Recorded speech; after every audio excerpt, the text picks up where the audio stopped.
Welcome back students. I am your SST teacher Vandana Joshi and you are watching SST June. Students, in chapter 6 Town Traders and Craftsperson in History, we have studied about the religious towns, temple towns and the pilgrimage centers. We know that during that time there were many followers of the different religions and their messengers. So, who were these peoples and how they spread their messages and how people become their follower? We will know answers of these questions in our today's video of the chapter 8 Devotional Paths and the Divines. Students, during the medieval period, coming of different rulers in India, the religious beliefs were also changed.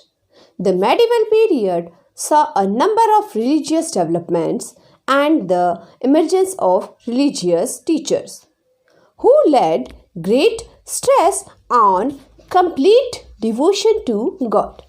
During that time, two movements were very popular. These were the Bhakti Movement and the Sufi movement.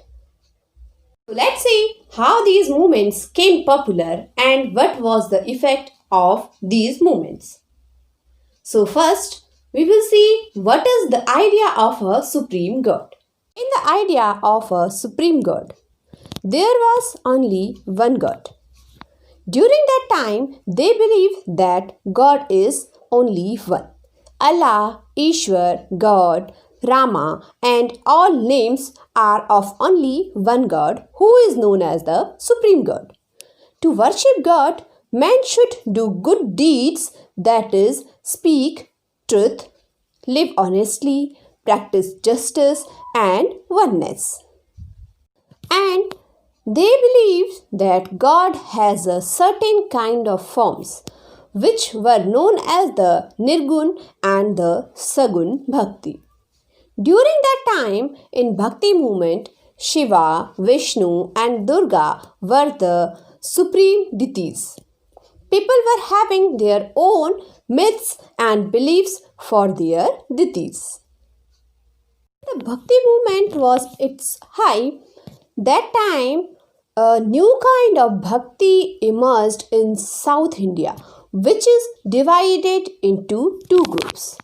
First was Nainars and the second was the Alvars. The Nainars were the believers of the god Vishnu and the Alvars were the believers of god Shiva. So let's see what it was. So students, as already I told you, the Bhakti movement stood for the feeling of oneness. It began in South India in the 7th century by the Alvars. Bhakti saints rejected caste system and all rituals. They taught and wrote in local language spoken by the ordinary people. The cult of Bhakti took its birth in the form of a movement in the Tamil in 7th century as a reaction against the growing tide of Buddhism and Jainism. From the 8th century onward, it began to flourish in the whole South India. Shankaracharya and Ramanuja spread the message of Bhakti in the South. They were the most prominent religious teachers of this time. There were two Bhakti philosophers as Shankaracharya and Ramanuja. So, what was their philosophy about Bhakti movement? So, let's see the philosophy of Shankaracharya and Ramanuja. Shankaracharya was born in Kerala in the 8th century. He propagated the Advaita or oneness of the individual soul with God. He considered Bhakti to be the best path to realize God. Shankaracharya established 4 maths of Badrinatha, Puri, Dwarka and Sringeri. These are the prominent center of pilgrimage and religious learning even today. Whereas Ramanuja was the great philosopher who flourished during the Cholas. He preaches people to put themselves in the hand of God. He preached devotion to God through love, not through knowledge. Ramanuja was the follower of Lord Vishnu. His teachings were based on the Upanishad and Bhagavad Gita. He preached in the language of the common man.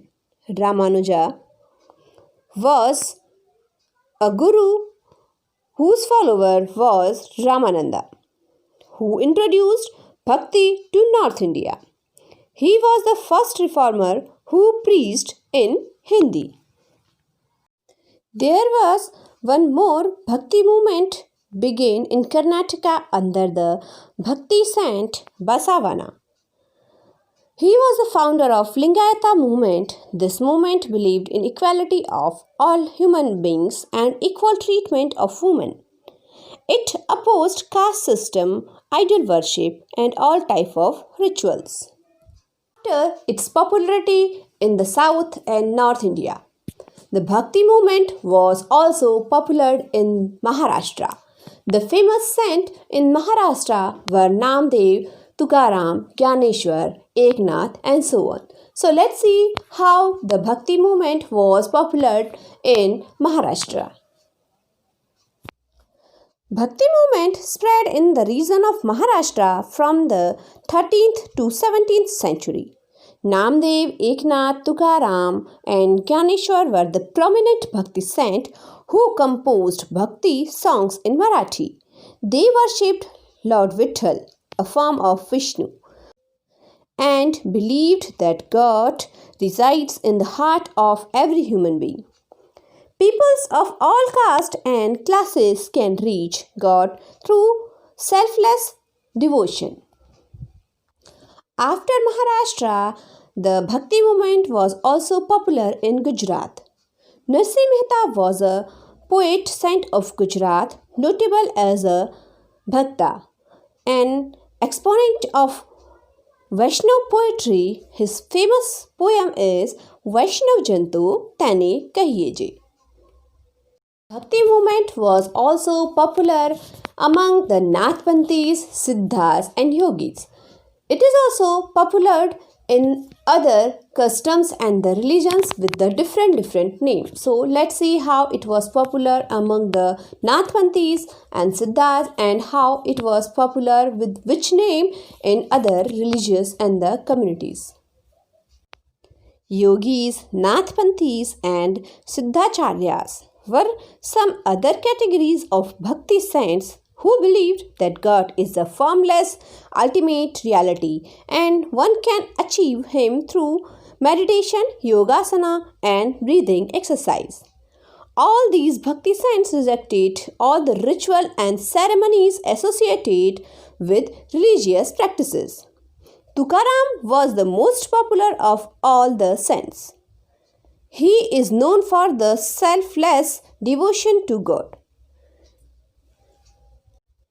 After being popular, the Bhakti in the Hindus, it was changed into the Sufism in the Muslims. So, afterwards, a movement was started in the Muslims which was known as the Sufi movement. The Sufi movement in Islam was the counterpart of Bhakti movement. This movement originated in Persia in the 11th century AD. The Sufi saint too, like the Bhakti saints, believed in love for the fellows being and discarded fast and rituals. Some of the early Sufi saints were Rabia in the 19th century and Nuri in the 10th century, who emphasizes worldly renunciation and discovering God within. The Sufi saints mixed freely with the Hindus and preached religious tolerance. The Sufi saints organized 12 orders or silsilas. Each order follows its own tariq or method of instruction. Each order had its own guru or peer, and the members of the order were called faqirs. Each order was named after its founder. The common features of all of them were special method of training like jibber, chanting of sacred names or formulas, samas, ruks, and so on. The peers set up religious centers called monasteries. The disciples of peers were called murids. The relation of a peer with its murids was a very important part of the Sufi system. The two most popular Sufi orders in India were the Chishti orders and Suherwardis orders. Students, here we have studied about the origin of Bhakti and the Sufi movement. We will study that how the Bhakti and Sufi movement became popular in the North India and the famous Bhakti gurus as Kabir and Guru Nanak Sahib in our next video. So for that, keep watching SST Zone.